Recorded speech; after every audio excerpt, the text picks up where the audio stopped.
حبيبنا المصطفى محمد رسول الله صلى الله عليه وسلم. اللهم اخرجنا من ظلمات الوهم واكرمنا بنور الفهم وافتح علينا بمعرفة العلم وسهل أخلاقنا بالحلم واجعلنا ممن يستمعون القول فيتبعون أحسنه. اللهم لا علم لنا إلا ما علمتنا إنك أنت العليم الحكيم. رب اشرح لي صدري ويسر لي أمري واحلل عقدة من لساني يفقهوا قولي.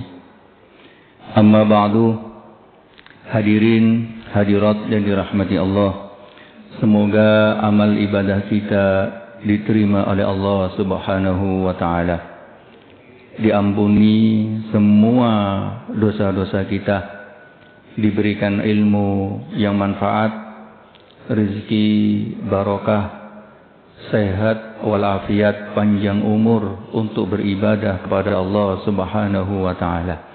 Amin ya rabbal alamin.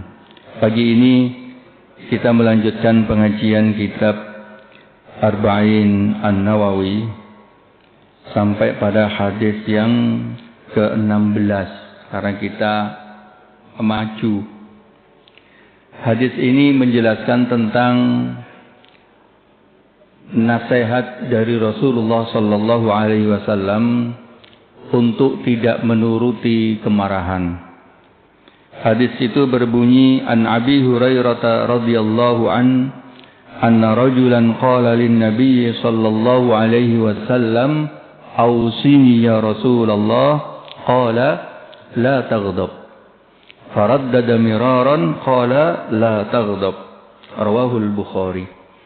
Hadis ini diriwayatkan oleh Abi Hurairah bahwa suatu ketika ada seorang sahabat, ada yang mengatakan sahabat ini adalah Abu Darda, datang kepada Rasulullah, ya Rasulullah, berikanlah aku wasiat, berikanlah aku nasihat.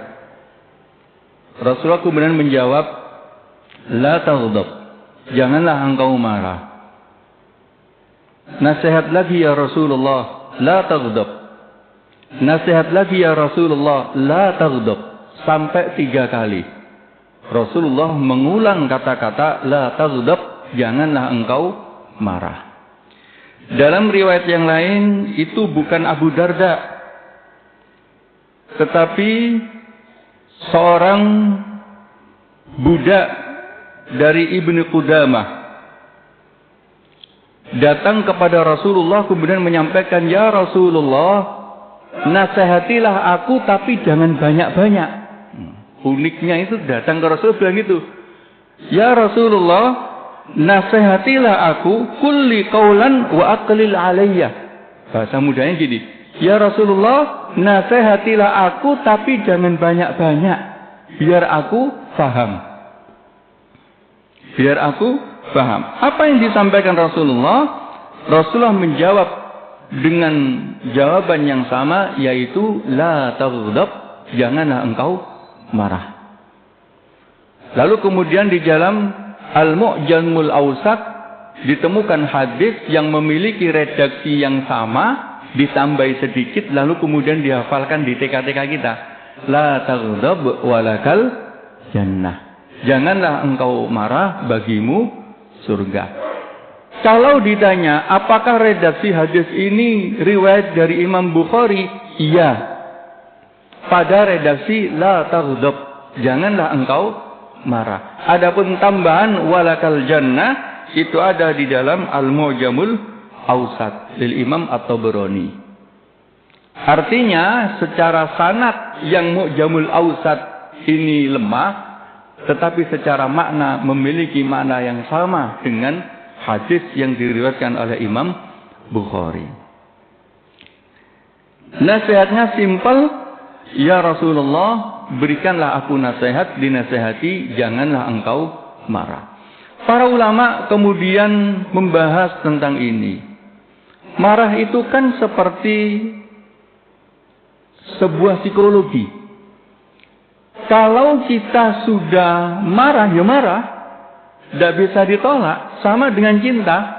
Kalau sudah cinta, ya cinta. Maka para ulama menjelaskan yang dimaksud la taghdab adalah janganlah engkau mencari-cari sebab menjadikan engkau marah. Janganlah engkau melakukan perbuatan yang menjadikan dirimu marah atau orang lain marah. Jadi orang marah itu psikologis.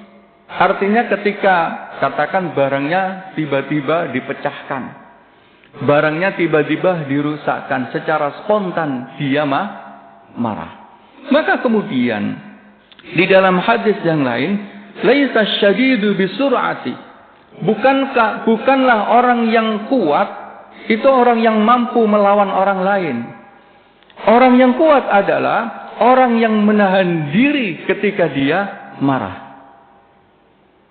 Jadi dia bisa marah, barangnya dirusaki, amanahnya tidak dikerjakan, akhirnya hilanglah kesempatan-kesempatan.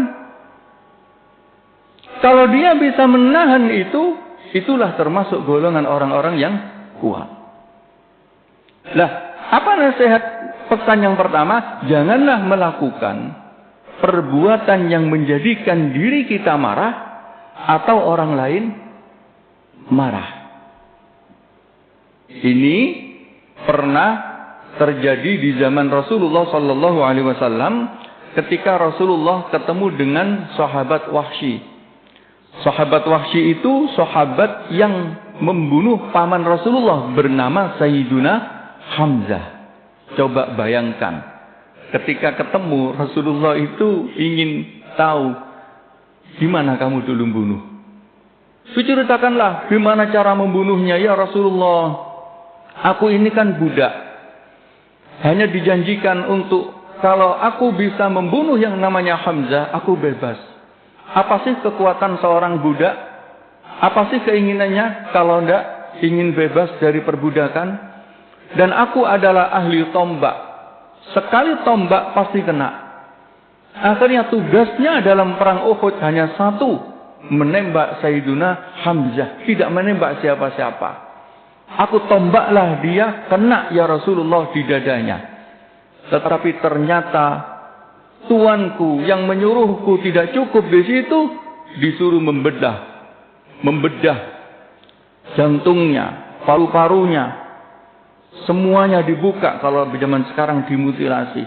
Itu diceritakan di depan Rasulullah sehingga Rasulullah memerah wajahnya. Wajar, sikap manusiawi. Apa yang dilakukan Rasulullah? Rasulullah menyampaikan begini, gharib wajhaka anni. Bahasa mudahnya, mungkin kasarnya begini, enyahlah wajahmu dari diriku. Atau bahasa sopannya, sudah kamu jangan menampakkan wajahmu lagi di depanku. Maka diriwayatkan, sahabat yang ketika Rasulullah hidup tidak menemui Rasulullah kecuali Rasulullah sudah meninggal adalah sahabat Wahsy.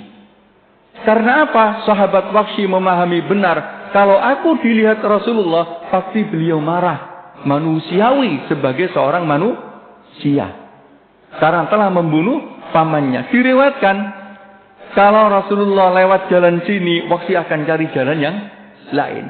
Kalau Rasulullah lewat jalan sini, Wahsy akan jalan yang lain. Betapa sedihnya coba. Hidup di zaman Rasulullah, hanya ingin Rasulullah tidak marah, tidak bertemu dengan Rasulullah. Kapan bertemu dengan Rasulullah? Ketika sudah meninggal baru datang di Masjid Nabawi. Ya Allah, orang lain aja ingin datang sowan bertemu Rasulullah, ini menahan diri karena tahu perbuatannya seperti itu. Akhirnya dia bertekad dalam diri, aku akan bayar dengan bayaran lunas. Sehingga mengatakan, qataltu khairan nas. Aku telah membunuh orang yang terbaik, yaitu sahabat Hamzah. Wa syarran nas, membunuh Musailamah al-Kadzdzab, seorang munafik besar yang banyak mempengaruhi orang-orang kafir. Jadi membunuh dua orang tokoh terbaik dan terbuluk sebagai bentuk taubat. Itu sangat sangat terkenal. Maka dari sini para ulama menyebutkan boleh tidak bertemu sementara dengan orang-orang yang menjadikan kita marah atau orang lain marah. Bukan niat memutuskan tali silaturahmi. Di dalam beberapa nasihat dikatakan memang boleh, tetapi harus berbatas waktu. Artinya berbatas waktu itu punya rencana untuk bertemu kembali. Karena kalau tidak bertemu, maka tidak akan ada kesempatan untuk memperbaiki diri. Ini yang pertama. Yang kedua, bahwa kata la taghdab itu memiliki arti, jika kalian sudah marah, maka janganlah marahmu menjadikan kerusakan atau kemaksiatan. Yang pertama difahami, janganlah melakukan perbuatan yang menjadikan orang marah atau diri kita marah. Yang kedua, kalau kamu sudah marah, janganlah berbuat maksiat. Kalau kamu marah, janganlah berbuat kerusakan. Di antaranya ketika marah, piring yang tidak ada salahnya harus pecah. Pintu yang tidak ada salahnya harus tercongkel karena dikerasin. Atau kaca yang tidak ada ininya harus. Itu artinya perbuatan marahnya sudah merambah pada kerusakan atau kemaksiatan.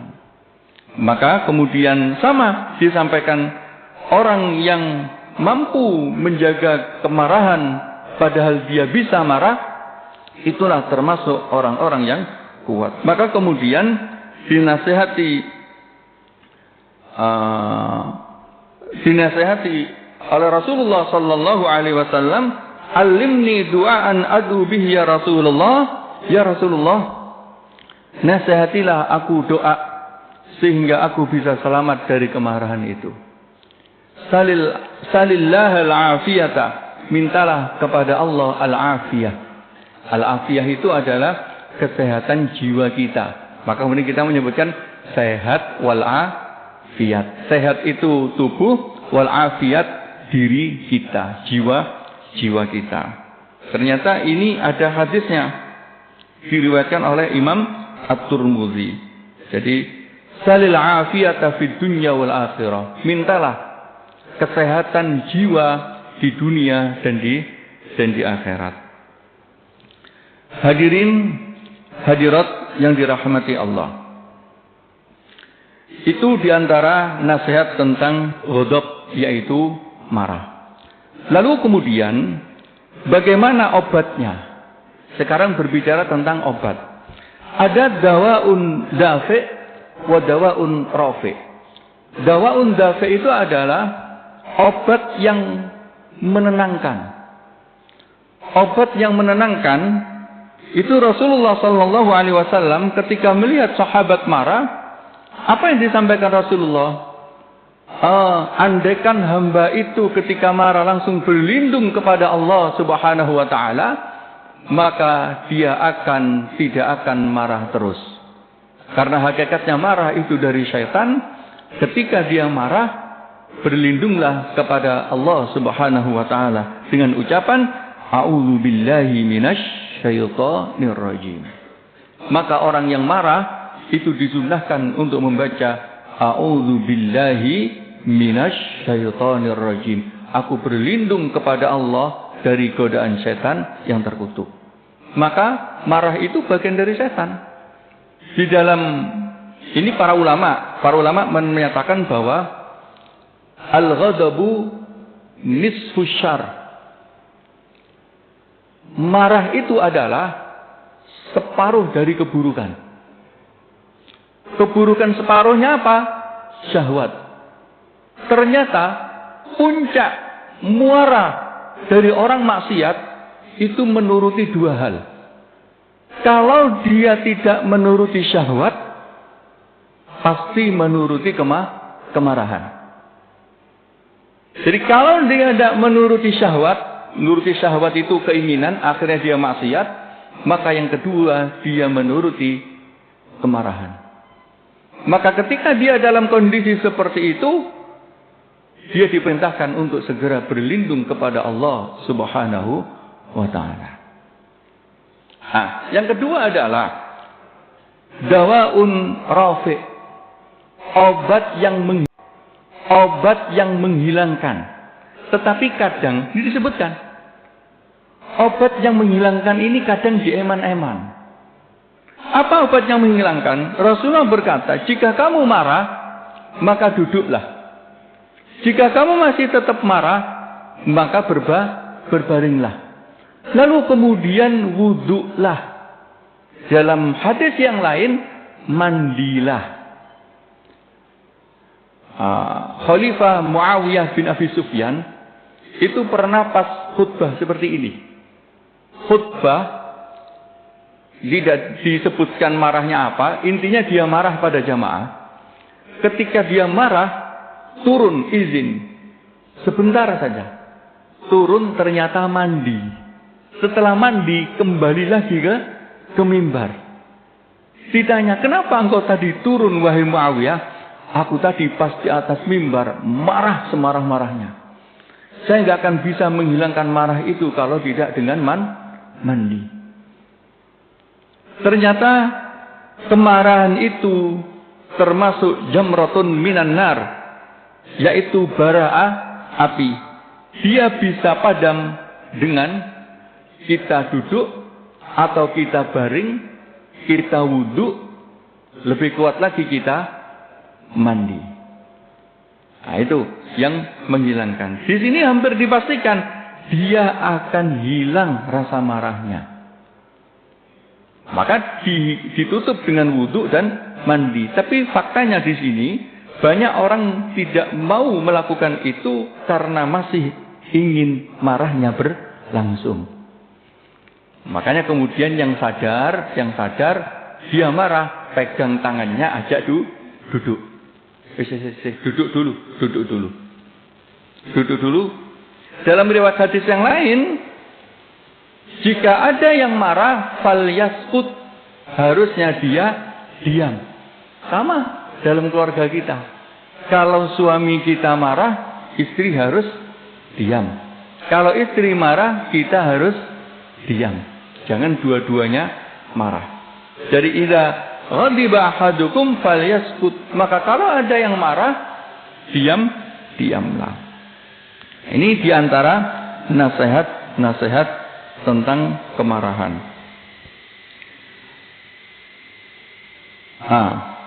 Lalu kemudian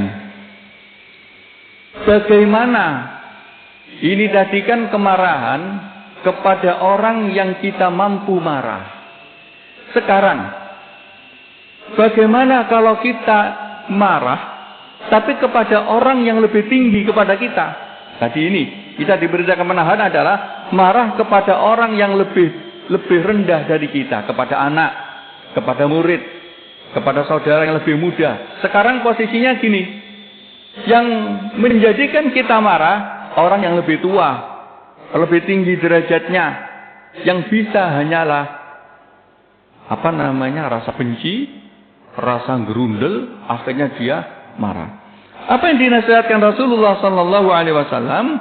Jika kalian menghadapi seperti itu, duduk dan diamlah. Duduk dan diamlah.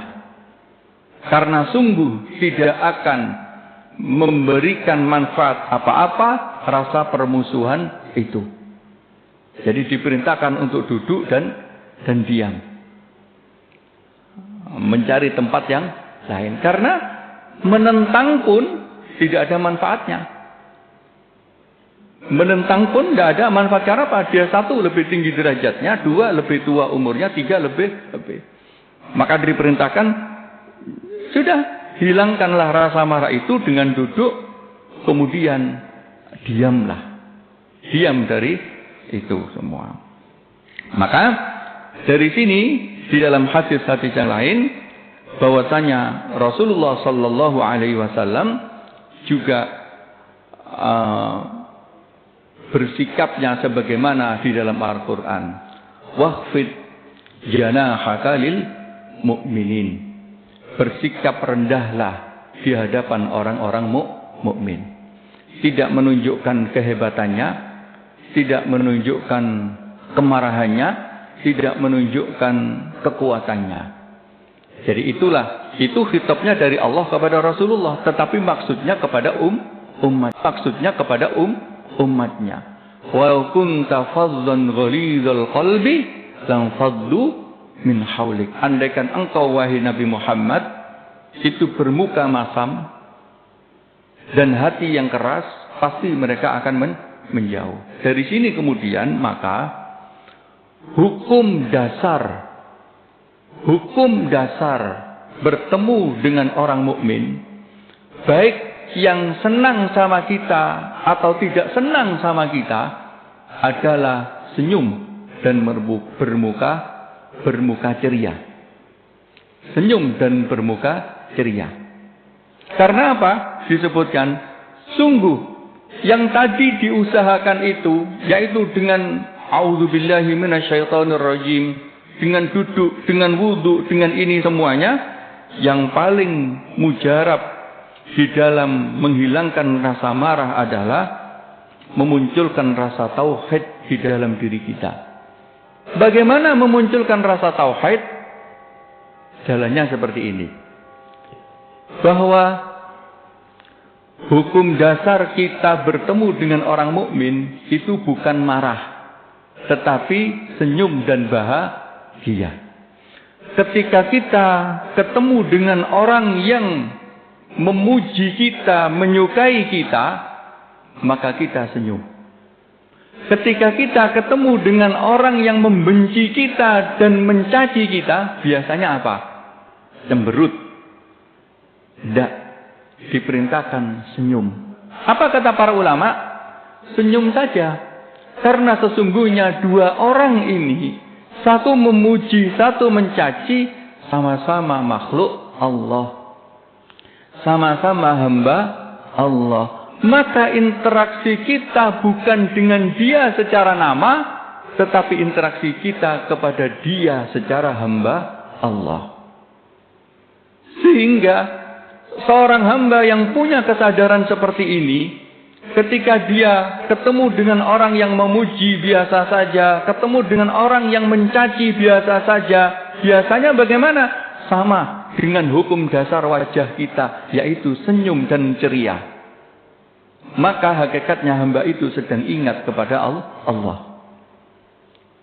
Jadi seorang hamba yang seharusnya dia marah, tetapi dia tidak marah, karena dia tahu bahwasanya yang mencaci dia adalah hamba Allah, dan dia sadar dia hamba Allah, itu dinamakan dia sedang berzikir kepada Allah. Jadi zikir kepada Allah itu tidak harus dalam bentuk subhanallah, alhamdulillah, wa la ilaha illallah, wallahu akbar. Dia menyadari bahwasanya ya Allah, itu loh hamba Allah, itu loh hambamu ya Allah. Kok mencaci aku? Mungkin aku disuruh muhasabah, mungkin aku disuruh memperbaiki diri, mungkin aku ingin dinasehati, tetapi melalui hamba tersebut. Memandang hamba itu sama, antara yang memuji dan mencaci, itu sedang ingat kepada Allah Subhanahu wa ta'ala. Ada permisalan yang umum sekali disampaikan di dalam kitab. Kita ini kalau tidak soleh, kalau belum soleh, itu ngapunten, seperti anjing. Bagaimana seperti anjing? Anjing itu kalau dilempar sama tulang, kemudian kena kepalanya, yang ditendang-tendang dan digigit, itu orang yang melempar apa tulangnya? Tulangnya. Maka seorang hamba yang belum soleh, ketika dia dilempar tulang tadi, langsung yang ditendang, yang digigit, yang dihancurkan adalah tulang tadi itu. Ternyata ada orang lain yang melempar dengan wasilah tulang. Permisalan ini disebutkan bahwa kita ini sebagai hamba Allah itu sama saja. Sebenarnya yang menggerakkan semua ini Allah, tetapi Allah sedang melewatkan nasihatnya melalui hamba-hambanya. Bisa dengan memuji, bisa dengan mencaci. Maka resep yang paling kuat ketika dia ingin menghilangkan rasa marah adalah dengan melihat semua ini adalah hamba Allah. Semua ini adalah ciptaan Allah. Maka kalau itu yang dilakukan akan terhindar dari kemarahan-kemarahan. Karena marah itu menjadi muara segala keburukan. Kalau kita terus-terus marah, akhirnya cita-cita kita juga banyak yang tidak tersampaikan. Karena apa? Karena kondisinya marah. Marah itu kalau dalam hakikat yang lain, hakikat kedua adalah ketidakridhoan terhadap takdir Allah. Tidak ridho dengan rukun iman yang ke-6. Anaknya dipesan beli sate yang enak, yang ini datangnya sate biasa. Akhirnya marah ini sampai nemoni tamu masih marah. Akhirnya tamunya membaca, ini kok nemoni tamu marah gitu. Apapun yang terjadi, kalau itu sudah takdir, sudah kita waktunya ridho. Maka seharusnya usaha maksimal, wong yang dituntut itu usaha oleh Allah, bukan hasil. Maka hasil itu masuk kategori rukun iman yang ke-6. Nah, orang yang marah hakikatnya sedang tidak percaya dengan rukun iman yang ke-6. Sampai ke sana kalau kita lihat dari tauhidnya. Ibaratnya yang lain, kalau kita lebih kuat adalah hukum marah itu kita tidak diperkenankan. Jika ingin kita mendekatkan diri kepada Allah dalam kondisi orang yang soleh. Tetapi kemudian kalau marah, tetap masih ada kesempatan untuk taubat, ada kesempatan untuk taubat, ada kesempatan untuk taubat. Nah, marah yang paling sering kita lakukan ya kalau nggak kepada anak, kepada pasangan, kepada tetangga, kepada orang yang kita kenal atau bawahan kita. Nah, ini tentang kemarahan, bahwa ketika Rasulullah menyampaikan janganlah marah, yang paling utama adalah jangan melakukan perbuatan menjadikan kita atau orang lain marah. Yang kedua, ketika sudah marah, janganlah melakukan kemaksiatan atau kerusakan karena hasil dari sebuah rasa marah. Oke, monggo jika ada yang ingin ditanyakan.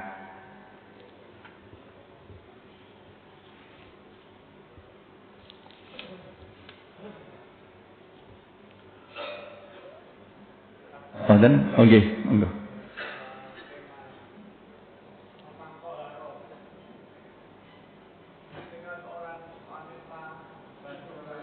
Oke. Oke.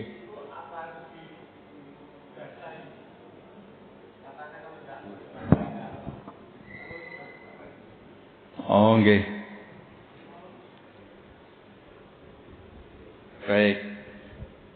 Jadi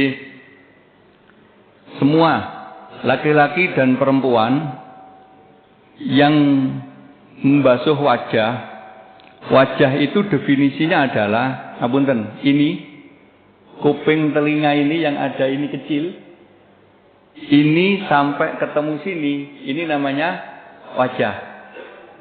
Lalu kemudian ini sampai kepada tumbuhnya rambut rata-rata sini. Kalau sini nggak tumbuh, bukan berarti di sini, tetapi umumnya di sini. Maka ini bagian dari wajah. Jika dia tumbuh rambut di sini atau di sini, tetap harus dibasahi. Karena itu bagian dari wajah. Bahkan di dalam mazhab Maliki, wajah itu juga ngapunten. Yang ada di dalam hidung. Pada dalam mazhab Syafi'i mboten. Artinya yang wajah yang ini. Jadi kalau tumbuh rambut di area wajah tetap dibasahi. Maka kemudian yang punya jenggot kemudian diginikan agar masuk. Jadi dari sini telinga ini sampai ketemu sini. Kemudian ini sampai sini. Definisi ini siapa yang menyampaikan? Para ulama. Yang datang dari Rasulullah hanya wajah begitu saja. Wajah begitu saja. Maka hati-hatinya mengambil pendapat yang kuat bahwa wajah itu dari telinga ketemu telinga lebarnya, kalau tingginya vertikalnya dari mana bitus syar antara sini sampai ke sini dagu ini. Ngoten. Jadi mungkin ada pendapat yang mengatakan hanya bagian sini, itu hanya sedikit sekali pendapat yang hanya sini. Kemudian ada kan yang ditutupi, yang ditutupi gini kalau jilbaban ini sampai sini, ini karena meyakini bahwa wajah itu bagiannya. Oke, beda-beda para ulama, tetapi wajah bagian yang wajib dibasuh. Mekaten. Yang lain? Ustaz. Oke. Bismillahirrahmanirrahim. Saya Ustaz. Oke. Assalamualaikum warahmatullahi wabarakatuh. Waalaikumsalam warahmatullahi wabarakatuh. Tadi dijelaskan bahwa kita memang tidak boleh marah, Ustaz. Tapi di dalam konteks di dunia kerja, dunia pendidikan, ini metode marah ini kadang-kadang dipakai sebagai upaya untuk mendidik.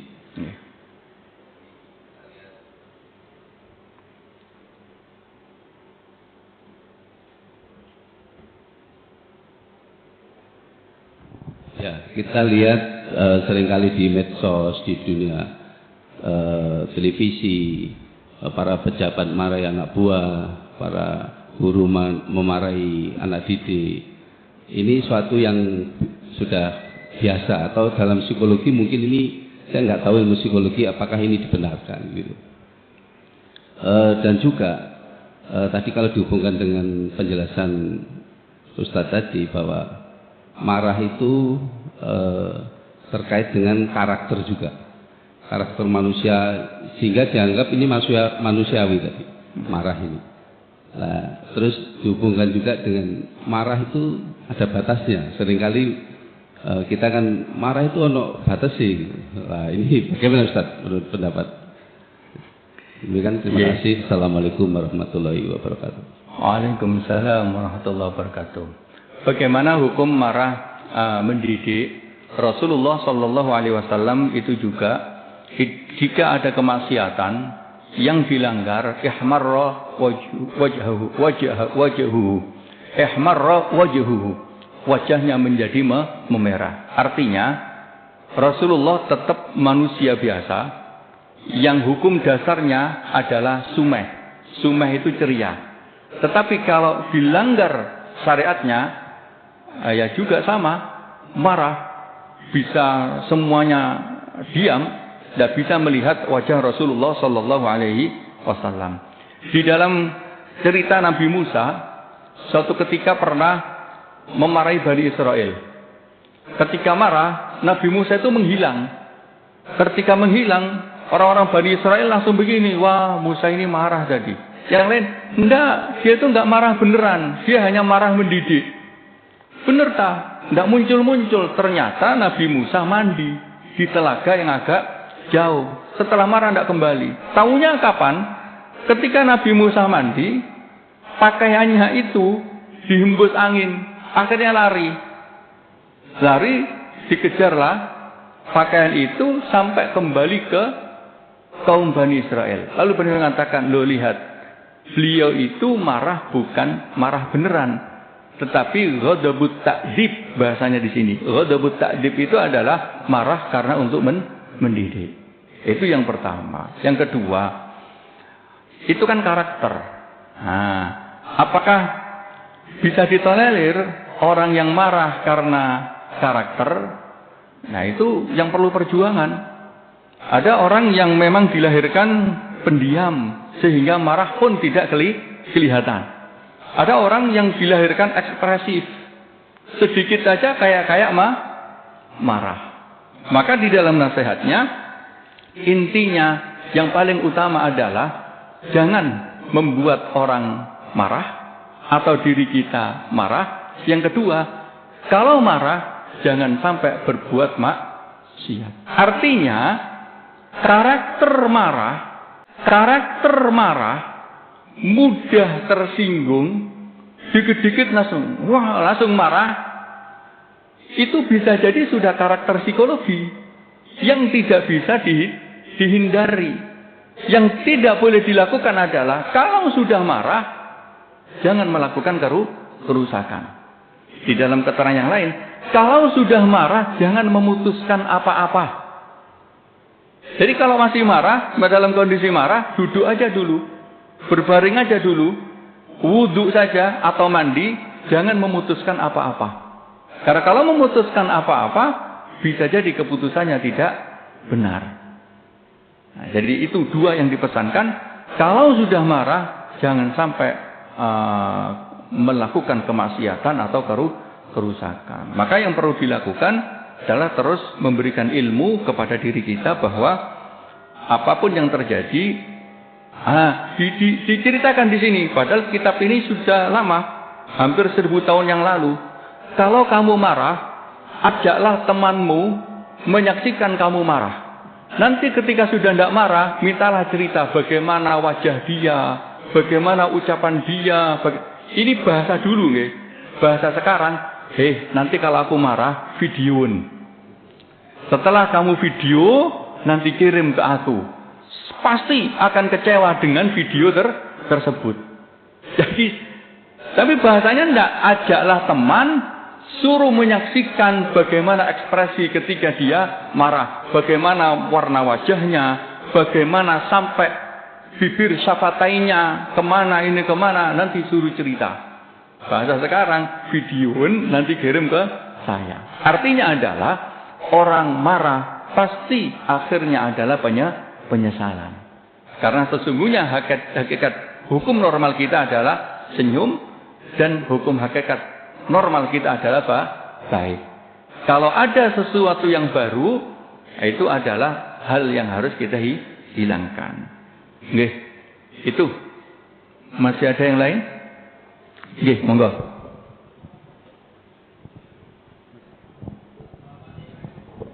Nggih.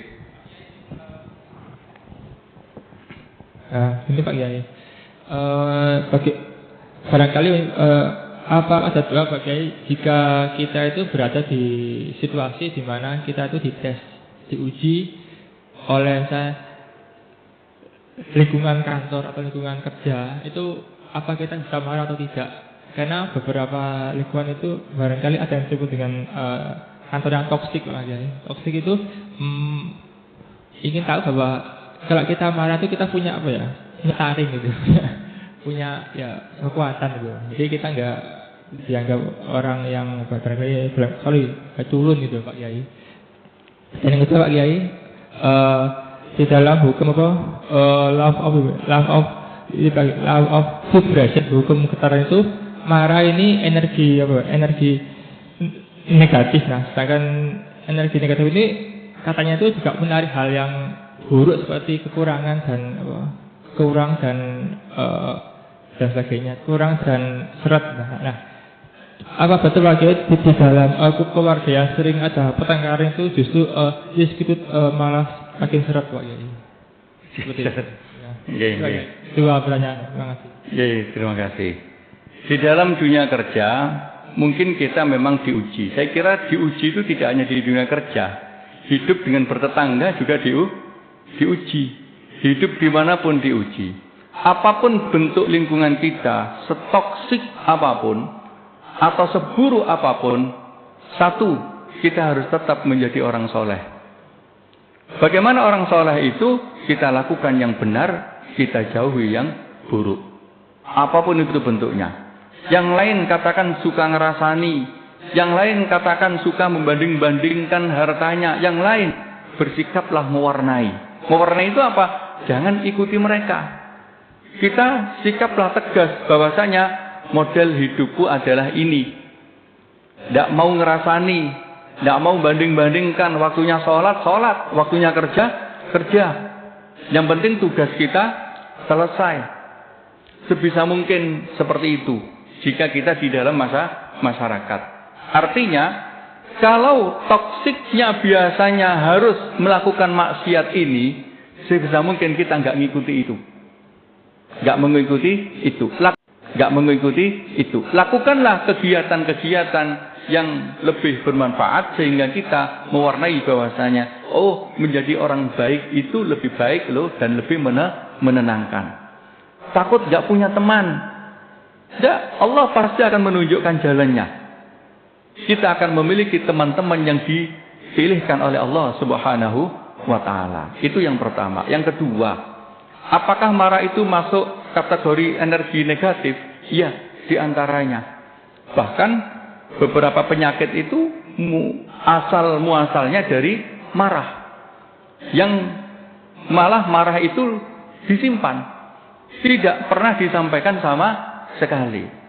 Maka di dalam Islam itu kan kita tidak diperkenankan marah kepada orang lain. Bahkan di Islam itu tinggi loh. Jadi kita itu tidak diperintahkan untuk minta maaf, tetapi diperintahkan untuk memaafkan. Artinya apa? Sudahlah, nggak usah nunggu dia minta maaf, maafkan aja langsung setiap malam.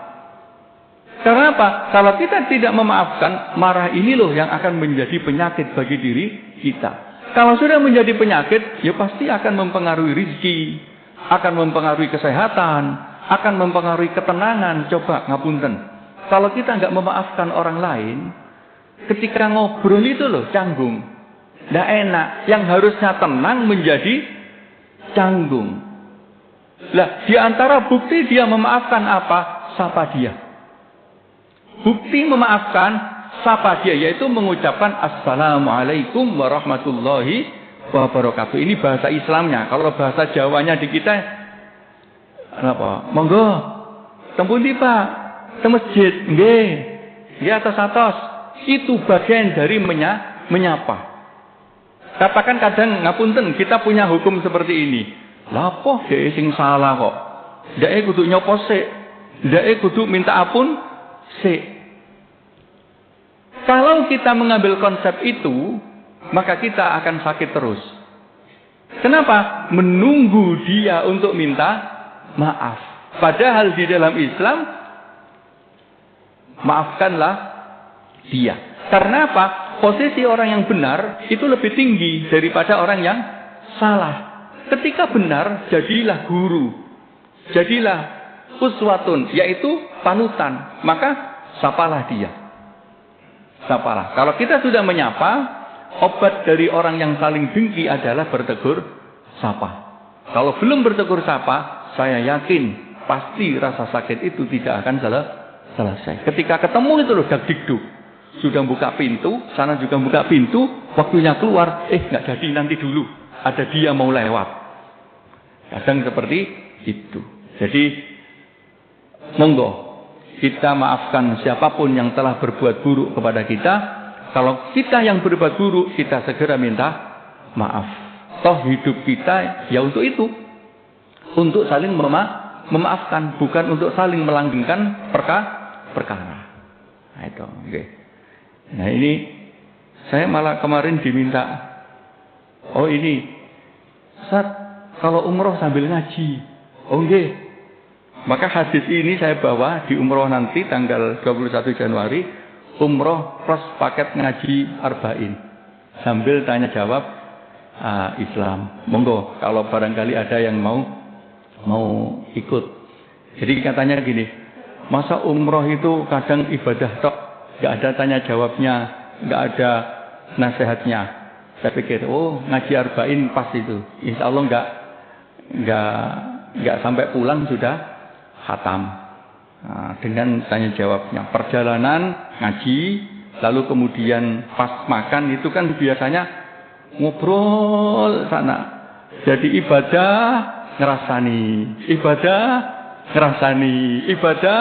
ngerasani, pulang-pulang PO. Gak bawa pahala, tapi sama-sama saja. Udah. Jadi kalau di Masjidil Haram, Masjid Nabawinya ibadah lah, full ibadah, karena kita tidak boleh menyampaikan dars di sana karena itu kekuasaannya sana. Tapi kalau di ruang makan, di hall, di bus, itu kan kesempatan untuk menimba ilmu itu. Nggih, ada yang lain? Sampun nggih? Nggih. Baik. Nggih. Baik, semoga apa yang kita pelajari ini memberikan manfaat bagi diri kita, bagi keluarga kita dan cucu kita. Semoga kehidupan kita diridhai oleh Allah Subhanahu wa taala. Al-Fatihah. A'udzubillahi minasyaitonir rajim. Bismillahirrahmanirrahim. Iyyaka na'budu wa iyyaka nasta'in. Shiratal ladzina an'amta 'alaihim. A'udzu billahi minasyaitonir rajim. Bismillahirrahmanirrahim. Hamdan na'imin, hamdan syakirin, hamdan yafi ni'ama wa yakafi mazidah. Ya Rabbana lakal hamdu kama yanbaghi li jalali wajhikal karim 'azimi sultanik. Allahumma shalli wa sallim wa barik ala sayyidina Muhammadin wa ala alihi wa ashabihi wa man tabi'ahum bi ihsanin ila yaumiddin. Allahumma a'inna ala dzikrika wa syukrika wa husni ibadatik.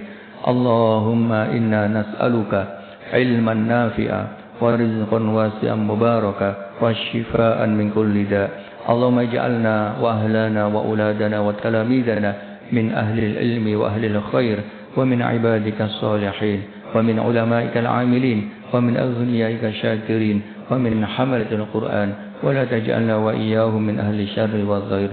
Rabbana zalamna anfusana wa illam taghfir lana wa tarhamna lanakunanna minal khasirin. Rabbana atina fid dunya hasanah wa fil akhirati hasanah wa qina adzaban nar. Wa sallallahu ala sayyidina Muhammad walhamdulillahi rabbil alamin. Amin amin ya rabbal alamin. Demikian yang dapat kami sampaikan. Mohon maaf atas segala kekurangan. Wallahul muwaffiq ila aqwamit thoriq. Wassalamualaikum warahmatullahi wabarakatuh.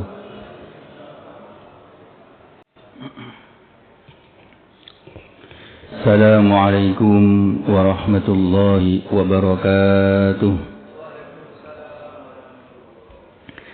Bismillahirrahmanirrahim. Alhamdulillahi rabbil alamin. Wa afdhalus salati wa tammu taslim ala habibina al-Mustafa Muhammad